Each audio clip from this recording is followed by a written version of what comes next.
7h40 sur Europe 1. L'atout Cham, l'heure de retrouver Bertrand Chameroy et son regard décalé sur l'actualité. Bonjour Bertrand. Bonjour Mathieu. Et ce matin, vous nous parlez de cinéma. Oui, l'info est tombée ce week-end. Accrochez-vous bien, d'après le site Deadline, le studio Mattel Films prépare une adaptation cinéma du jeu de société Uno. Oui, le célèbre jeu de cartes de couleurs qui débouche toujours sur des engueulades avec les +2, les +4 et les changements de sens. Eh bien, ce jeu va devenir un film. Mais où vont-ils chercher tout ça? Vivement Shifumi, The Movie. À l'origine, ils voulaient adapter le docteur Maboul, mais le professeur Raoult a menacé de porter plainte pour plagiat. Je ne laisserai personne d'autre que moi réaliser ce biopic, aurait-il déclaré. Alors pour le moment, peu d'infos ont filtré concernant Uno le film, mais j'ai réussi à mettre la main sur plusieurs versions proposées au studio. En voici une. Employé d'une usine de métallurgie, 2 ouvriers détachés polonais tuent le temps en jouant au Uno. Une fresque sociale poignante, avec une seule phrase de dialogue qui intervient au bout de 3h45 de film. Contre Uno. Contre Uno. Un drame des frères Dardenne. Oui, c'est ce que j'allais dire. Alors, si vous préférez l'action, vous aimerez la version hollywoodienne de Michael Bay.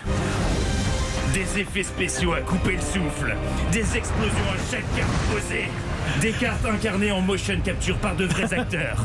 Ryan Reynolds est le +4, Megan Fox est le 7 rouge, Omar Sy est le Joker. Changement de son! Uno, The Ultimate Battle, à regarder avec des lunettes 3D pour que l'expérience soit vraiment totale. Alors la France aussi s'est positionnée sur l'adaptation du film Uno avec une version comédie chorale. Marion Cotillard, Gilles Lelouch, François Cluzet. En vacances, leur amitié va être mise à rude épreuve. Mon fin, la règle c'est pas de +2 sur un +4, merde! Vous êtes là à vous engueuler pour des cartes avec votre ami Talosto, égoïste. Quelqu'un veut des huîtres? Cartes sur table, un film de Guillaume Canet, en association avec l'Office du tourisme du Cap Ferret. Et enfin, amateur de quiproquo et de club des cultures, c'est cette adaptation qui vous ravira. Quand un patron du CAC 40 incarné par Christian Clavier se retrouve coincé dans un Genève-Paris avec un altermondialiste campé par Harry Habitant, la cocasserie est au rendez-vous. Non mais qu'est-ce que c'est? Je vais pas taper le carton avec un gauchiste. Qu'est-ce qu'il faut en business, le gaucho?